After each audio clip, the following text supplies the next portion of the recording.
Hi guys, this is Lauzon here from the band Nikki's Wives. I'm a songwriter in Nashville. I do a lot of guitar playing on records, and I'm here today to talk about how I use distortion and reamping to affect my process and my tone. So the first thing I'll start talking about is the type of equipment I like to use.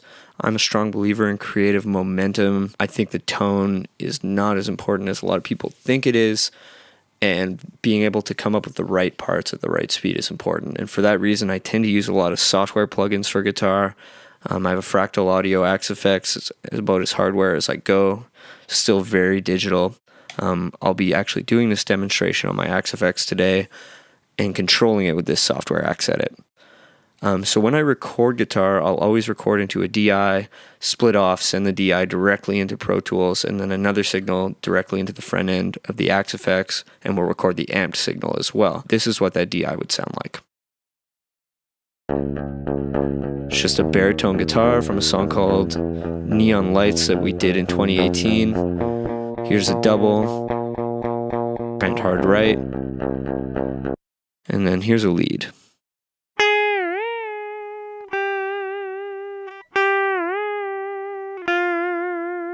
And then here's the amped tone. This is the same exact DI. This time it's running through my reamp box into the Axe Effects. So for reamping, this is a common thing. We'll send a DI into an amp. We do this whatever if the guitarist isn't present or can't come back to record.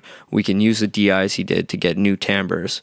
Often, especially as a songwriter, you're running into songs that may be cut by a different artist than you originally intended it for, so the timbres you chose aren't correct. Or maybe you just made a decision that you're not happy with and the song took a new direction and you don't have time to replay it. So you can take a DI, send it out to an amp, or in this case an Axe Effects, and get an amped sound. Now I'll walk you through this tone really quickly. We've got compression happening, nothing crazy, it's just a model of the standard MXR pedal compressor. Really just takes a little bit off the top. In this case, we're using preamp distortion as a main kind of gain. This is a model of a Fender Twin Reverb, just running into a 4x12 cab. So before I carry on, I'm going to talk about how I look at distortion. I kind of view it, there's three types of distortion and then tone shaping. So got distortion in the front end of the amp. So in a more analog situation, I'm talking about a fuzz pedal into an amp, into a cab. This compresses everything a lot, makes it seem very smooth and aggressive. I like it for leads. I'm not super in love with pedal distortion for rhythms because it kind of hypes the high end in a strange way. Obviously, your mileage may vary, and this is very different for what gear you're using, but in this case. Now, preamp distortion would be kind of like just plugging directly into a Marshall or any amp and cranking it up. So what we're hearing here is the front end of a Fender hit really hard. As I crank it more, it'll get a little more gainy, or I can pull it back and clean it up. And then finally, we have power amp distortion, which kind of fattens things up. So volume difference aside, this power amp distortion, which is the master volume, which drives the output of the amp rather than the input, which we were hearing. So you'll hear kind of a fat, bassy distortion without a lot of top end hype versus input drive gives kind of this aggressive buzziness. And then the final component to any kind of guitar preset for me, and arguably the most important, is the cabinet. We captured our own cabinet simulations, but imagine this as putting a different cabinet on the other side of an amp. So what we're hearing here is a big Mesa Boogie cabinet, 4x12, very heavy, very bassy sounding. I'll compare it to be dramatic with something called a Bernie, which is a little modified film projector that's been modified into an amp running into a tiny speaker. You can hear it suddenly become a lot more mid-focused, and it rolls off a lot of top end and bottom end, and really affects the tone.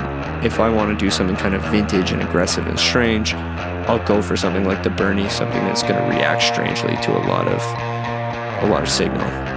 So anyway, back to the Mesa Cab.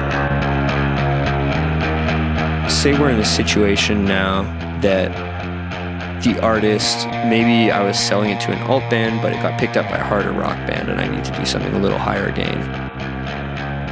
I could pull out my 5150, which is an old PV amp that Van Halen used, high gain, really famous amp. Pull back the distortion a bit. Use a reverb.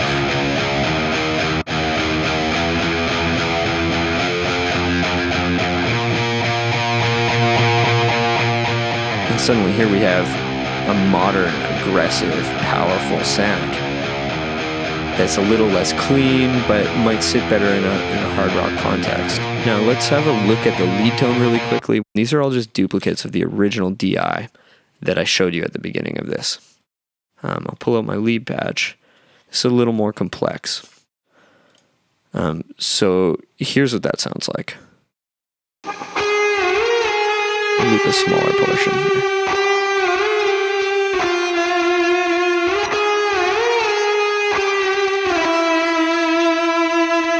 Okay. So in this case, again, I'm using a lot of input distortion, just cranked right up. And this is a transistor amp, which is why you're hearing kind of this brighter, harsher tone.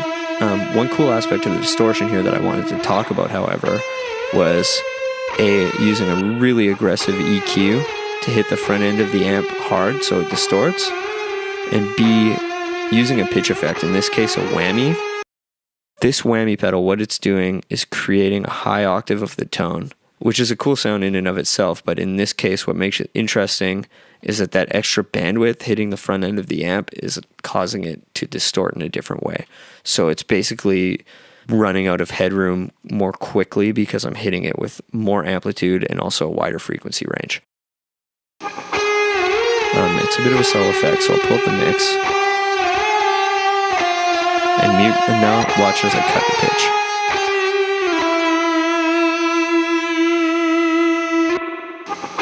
It's a subtle effect, but having it in there, I find, really reduces the sterility of it as a digital rig because it's causing it to do unpredictable things. So in closing, I wanted to say that distortion has to be used in a really creative way, especially in digital rigs. We can't just look at our distortion pedals as our only source of gain and distortion, because distortion can be any noise that you find along your signal chain. And especially as we're living in a world where, you know, presets are king and we all have access to the exact same sounding stuff, we have to think of new and more clever ways to hit the front end of whatever plugins or software or hardware we might be using to kind of create a new sound and cause it to behave in a way that maybe it wasn't necessarily designed to behave. So I hope this provided some insight into my process and how I look at reamping and how I approach distorting my sound.